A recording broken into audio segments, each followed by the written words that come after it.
Okay, I'm going to be speaking about the report, present to you an overview of what we found in this year's analysis of the Nigerian banking sector.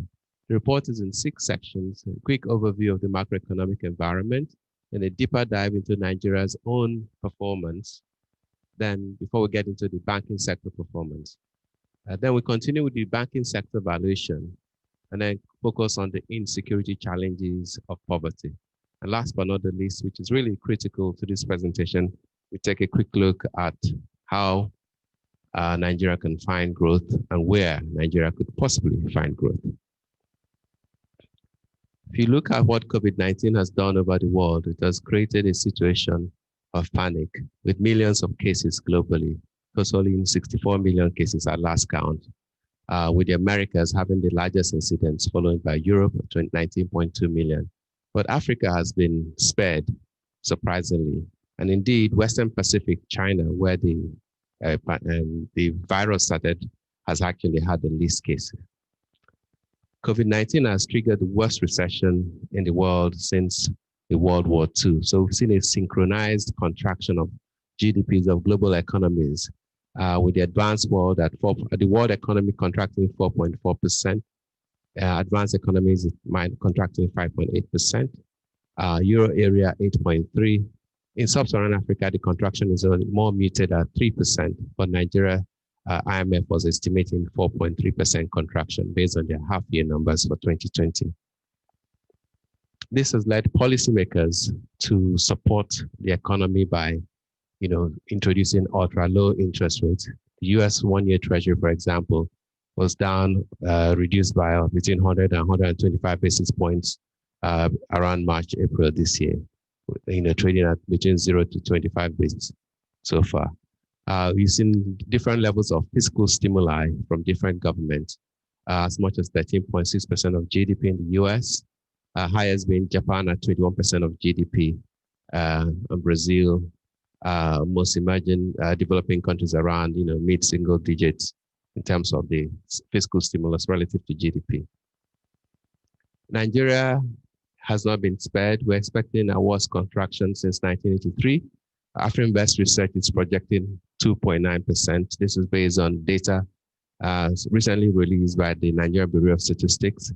And so based on the 9-month numbers, we think our contraction will not be as high as been earlier projected. And going to 2021, we expect to have a quicker recovery as the rest of the world begins to recover due to the discovery of a vaccine for the coronavirus, and how that hopefully we see the reopening of most of the global economies, which would drag Nigeria along. Headline inflation, however, has been ticking up. It's been driven obviously by the land border closures, COVID-19 disruptions, insecurity, and weather challenges. We see headline inflation now trending at about 14%, 13%, the highest in 3 years. COVID-19 has prompted a sharp reduction in oil price. OPEC costs are expected to remain low, remain in place while oil prices are low going into 2021. Our Brent lines around $45 per barrel. And of course, our production levels have come down to about 1.8 million barrels per day, including condensates. The weak oil exports have translated into negative current account balances. And so we've seen 8 consecutive quarters of negative current account positions, and this is expected to persist into 2021. That has obviously had an impact on our external reserves. Foreign reserves have come down, although we had some support from the IMF through their rapid financing instrument. Reduce and also some benefit from reduced FX demand, since many people are no longer traveling. International airline has been restricted across the world. But nonetheless, we see foreign exchange reserve being pressured as a reduction in the oil price has continued. This has then put further pressure on the exchange rate. See, the premium between the exchange rate and power market has widened significantly, and currently is well over 100 naira, which is worrying. That poses a concern for investors, whether they're individual or SMEs or large businesses, but in particular for international investors looking at Nigeria. Now, looking more closely at Nigeria's performance metrics, you see that COVID-19 has impacted our 2020 budget. This line shows you what the blue bar shows you what the budget was pre-COVID and the revised budget after the COVID. And look, the assumptions was before COVID, we had an oil price benchmark of $57 per barrel. Post-COVID, we had to reduce that to $28 per barrel. Oil production levels are 2.2 million barrels per day. After adjusting for COVID, we had to go down to 1.8 million barrels per day. Importantly, the exchange rate was 305 naira to the dollar at the beginning of the year. In the middle of the year, when we adjusted the budget, we came to 360 naira to the dollar. That has meant, obviously, severe implications. Total budget kind of remained level of between 10.6 trillion, going down to 10 trillion. But recurrent expenditure went down slightly from 4.8 trillion to 4.6. Debt service went up from 2.5 to 3 trillion. Capital expenditure came down from 2.5 to 2 trillion. And statutory transfers slightly down from 0.6 to 0.4. So these have also put more pressure on Nigeria. The revised budget is one thing, but actual performance is another. Historically, Nigeria has struggled to meet the revenue target that's put in place. And so we see that in real terms, the actual debt service could be much higher, as much as 3.2 trillion naira this year, because recurrent expenditure at 4.5, capex at 1.6, and statutory transfers at 0.5 will leave quite a gap still in the budget performance. Revenue performance will remain weak. It has historically been weak. If you look at comparison of budgeted revenue and actual revenue over the last 5 years, you see that 2016 we did 2.9 against 3.9 budgeted. 2019 we did 4.1 trillion against the 7 trillion that was budgeted. So in 2020, with the COVID impact, we're estimating that we'll be probably closing the year at 3.8 trillion of revenues against the 5.4 adjusted budget. So this will have further pressure on the performance of the government, which will then driving up the debt profile. And you can see here in this slide how our debt position has risen from 15.7 trillion in 2016 to now approaching 38 trillion estimated at 2020. Another part of the component of that, which is often not visible to most people, is the ways and means. Ways and means is simply CBN's way of printing money and giving it to the government. And that has also risen dramatically from 2.2 trillion in 2016, and currently it's estimated at 10 trillion by 2020.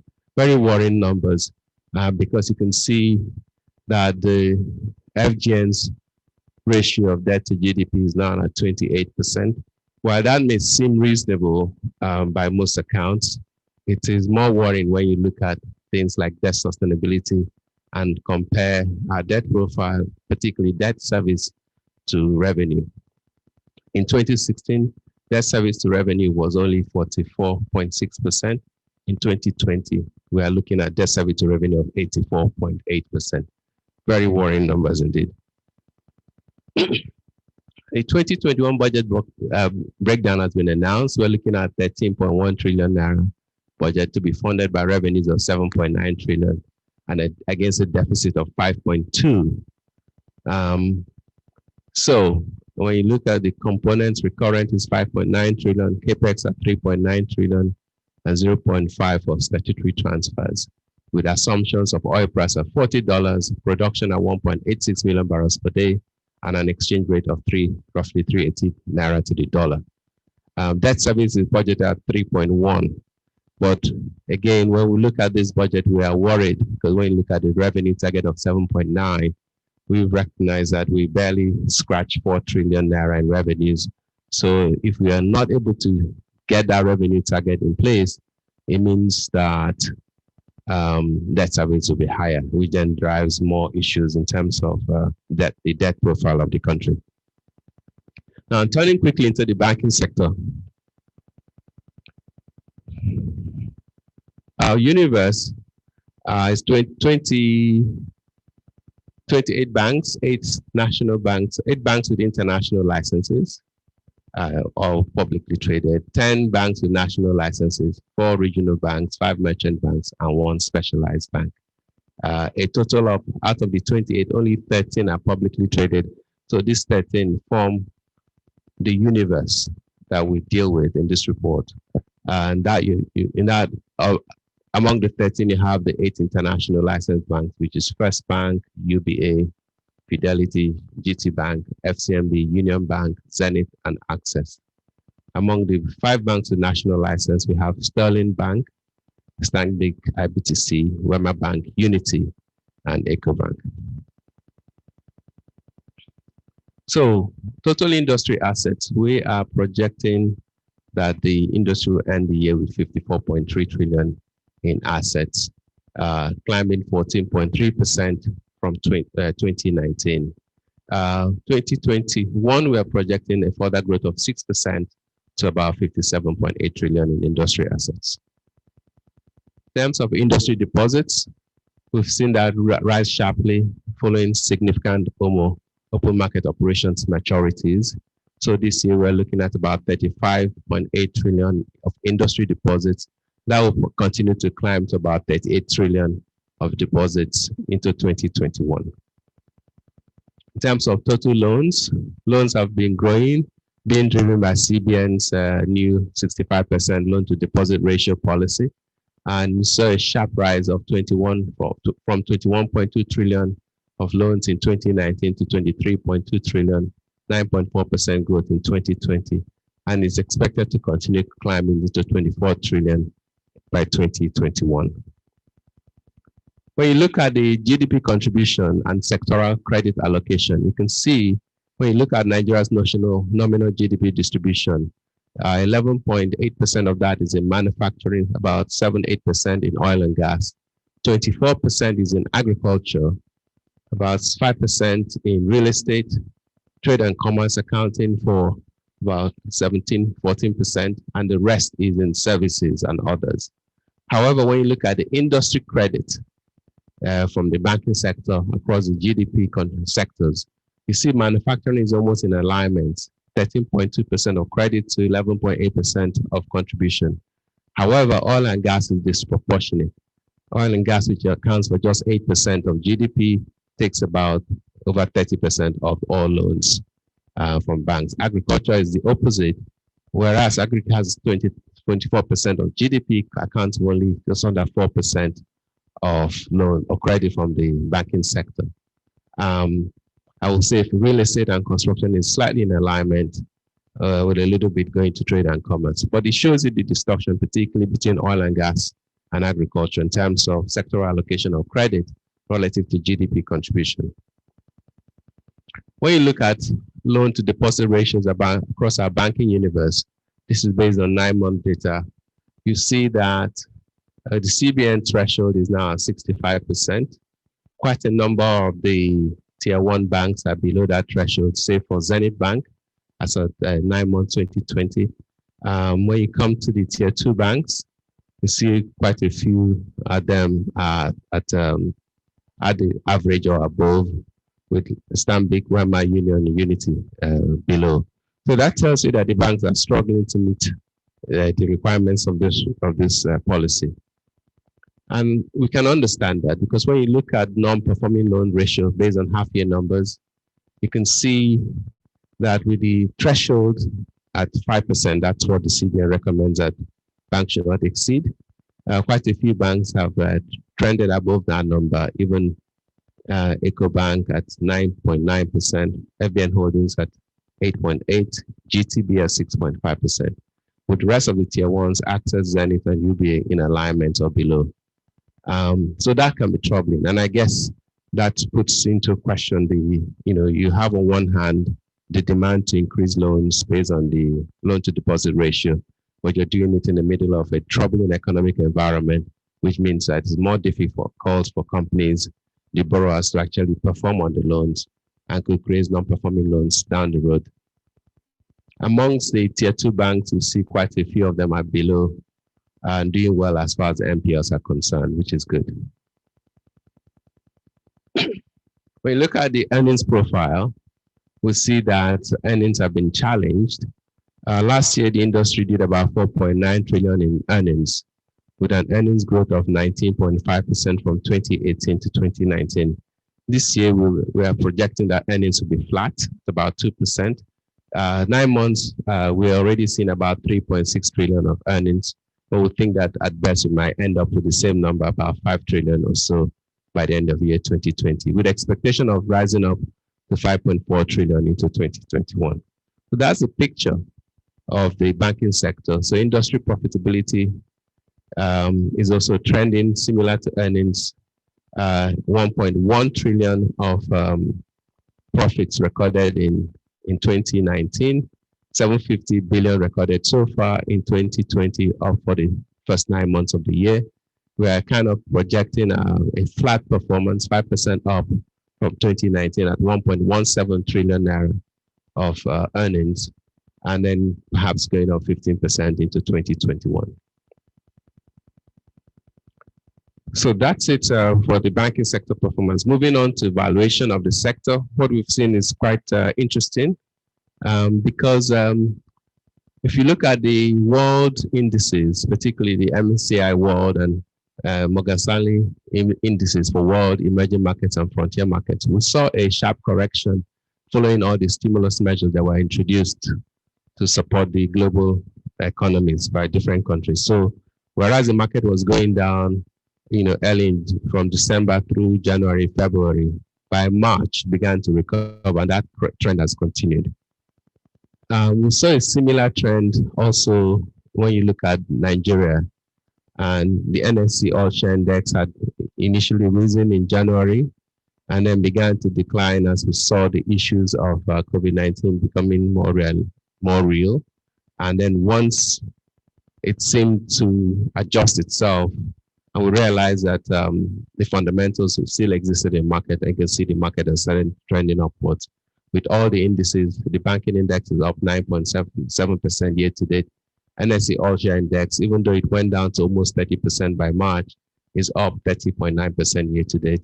And so many other sectors, insurance 25% up. Consumer index has been challenged, however, so has oil and gas.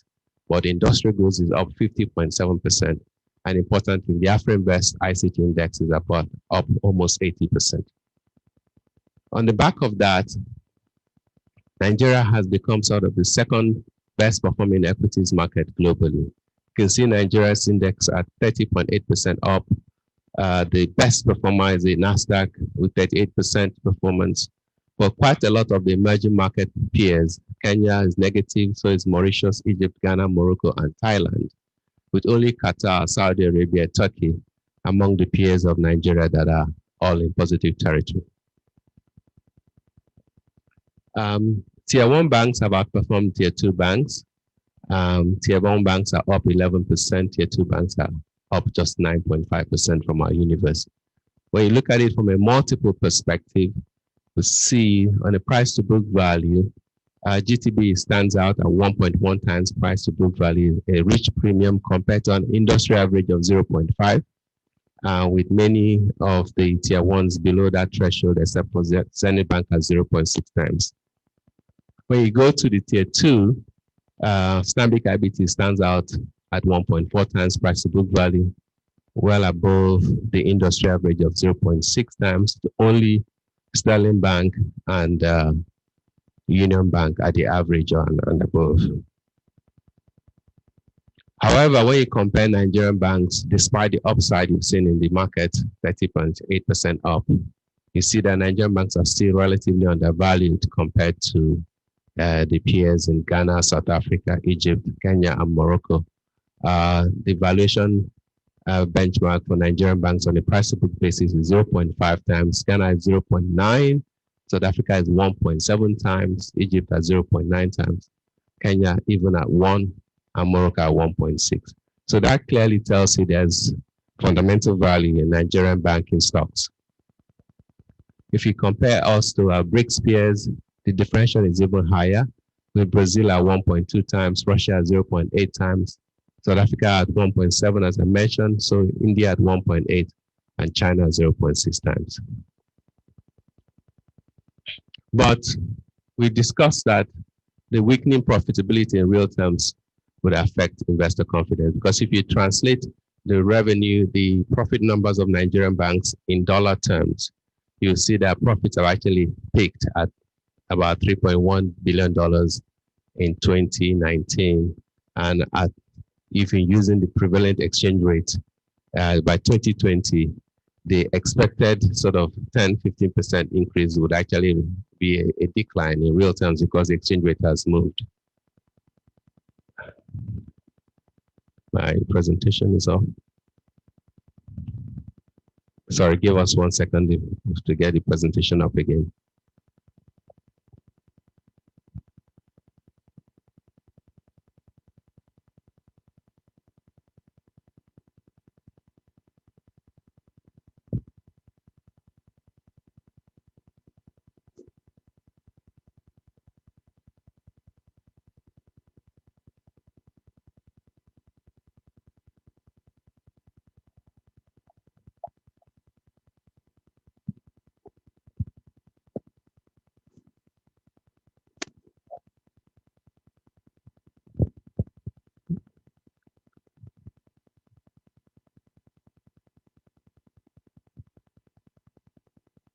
Back up. Okay, thank you.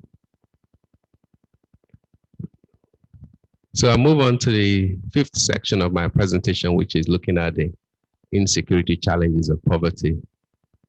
And if you think of Nigeria's key indicators, population of 200 million, when you pierce through the population, you see about 103 million in urban areas and 98 million in rural areas. The population growth rate has been trending at 2.7% per annum for the last several years.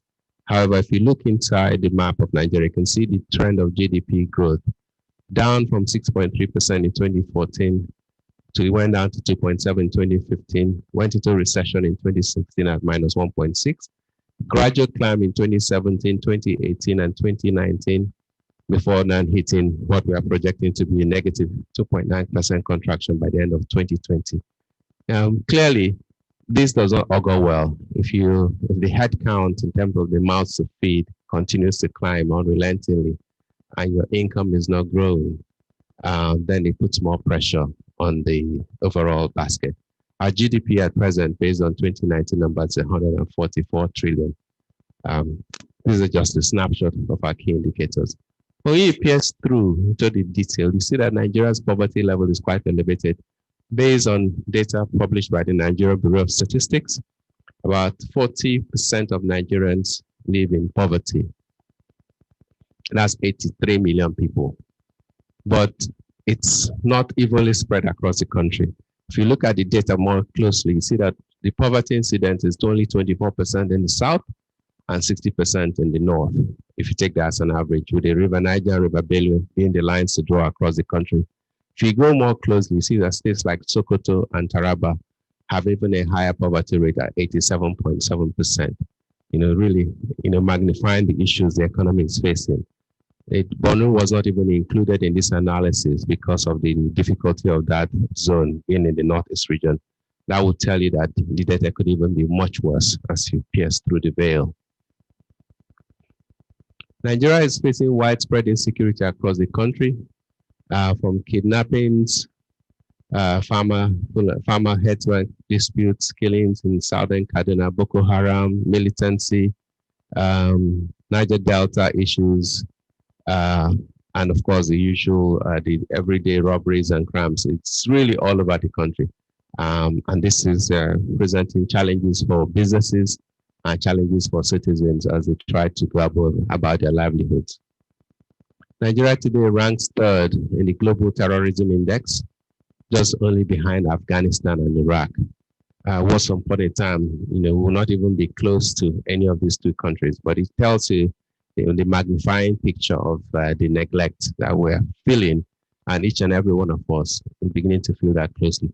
Even if you think about the fact of Afghanistan and Iraq, their population is around 40 million. We are 5 times more at 200 million. So that we have much more at stake and double their landmass almost on average. Insecurity incidents and deaths have been rising, and this is based on the recorded and reported events, averaging about 74,000 incidents since 2011. 75,000 deaths, excuse me, since 2011, about 9,000 incidents. Clearly, very worrying sign in terms of the record of total deaths and incidents. And these are based on the reported numbers. We know for certain that it could be well underreported in many instances. And to curb Nigeria needs to aggressively widen economic opportunities every year in order to curb insecurity and poverty. If you look at the national unemployment data, you can see today that we're presently at about 27% in unemployment nationally, with underemployment at about 29%. Underemployment, people who could do better jobs, but are having to do something much less than they are capable of. If you look at that number across the youth population, you're looking at 28% of unemployment across the youth and about 35% of underemployment. Again, severe challenges magnifying the issues we face as a country. You can see that with all the insecurity across the country, governments will put up all kinds of security outfits to help defend and maintain stability. But unfortunately, they can also become a menace themselves, as we saw from the NSAS protests. In the aftermath of the events of 2020, we saw a sort of an instantaneous, almost nationwide looting and mayhem of government warehouses as people began to look for food. So that tells you that there's really a cocktail of insecurity and poverty that just lying below the surface, and any slight problem could ignite it, like we saw during October. So where does Nigeria find growth? How does Nigeria find growth? We took an analysis from the World Bank back in 2017 to just kind of show comparison. This chart is a bit difficult to read, but if you look at the blue bar at the bottom, that's the width of Nigeria's agricultural sector, which currently accounts for 38% of employment in the country, but only with a labor productivity of $5,000. Our peers, which would be countries like South Africa, Brazil, have only 12% of their population in agriculture, and their productivity is $7,500. And you see that they are having less than a third of their population in agriculture doing much more productive work. Tells you about the misalignment of our people. If you look at it from an industry point of view, we only have 12% of our population having labor productivity of $13,000 compared to our peers again who have a wider base of their population, 26% this time, and having double that productivity at $25,000. But last but not the least, services, which is a major employer of labor, we have 50% of our population at $7,500 per productivity individually, compared to our peers that have 62% and $20,000 productivity. This data tells you that there's work to be done in realigning our labor force to focus on more productive sectors. The government has talked a lot about getting more people to farm, but the kind of farming we're doing in Nigeria, where it is very manual, is not, in our view, the direction we should be going as a country. Indeed, human capital development will be critical to creating the quality base of employable Nigerians. We need to leverage technology to deliver more education and more healthcare to the, teeming population, then incentivizing the private sector to come into healthcare and education. This will help us domesticate what is really Nigeria's, by some measures, the biggest export greater than oil today, because of the inflow of diaspora remittances, which are from Nigerians who've moved abroad. But increasingly, there's even opportunities for Nigeria to remain in Nigeria and earn income in dollars, in foreign exchange. Agriculture is a large opportunity for Nigeria, but we need to prioritize with the crops that have high productivity and export value. Boost productivity through irrigation and fertilizer usage, attract private investment more into agriculture through incentives, and increase the use of machinery. Currently, what we do with the Anchor Borrowers program, while well intended, we do believe that we need to find a way to accelerate that program, and do it in a more mechanized way and be able to do more acreage of agriculture, especially across the entire value chain. That includes the storage, the processing, and then move people from the farmland into more higher earning areas of agri.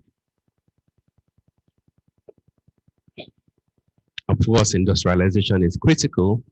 We need to create more industrial parks with world-class infrastructure to attract investment and expand our port infrastructure and processes to reduce the cost and time to import and export. One of the challenges we have faced as an economy amidst the COVID environment is the closure of our borders has also had a massive effect on many Nigerian companies that are in the informal sector, and even some in the formal sector who export a large amount of their products out of Nigeria. So while there were intended objectives of closing the border, it had the unintended consequences of also creating unemployment within Nigeria amongst those who sold locally manufactured items in Nigeria across West Africa and beyond. And last but not least, we must establish free trade zones, particularly for states along the coastal line, to see if we can attract more of the global manufacturing to come and trade and manufacture in Nigeria. What COVID-19 has exposed is that for many global companies, finding that they had moved all their manufacturing base to China and the Far East, they found themselves quite exposed when there was a big shutdown in the supply chain system. And people globally are now beginning to look at other options. This could be an area that Nigeria could capitalize if we are quick to move with our processes and procedures and move to attract more of that into the country. And last but not the least, I think this is very critical. The digital economy is critical to creating the jobs of the future and ensuring global competitiveness. By expanding broadband penetration, reducing the rights of ways, cost, and easing taxes on ICT, we can bring more people into the digital economy. This will also crystallize into more economic opportunity across all sectors.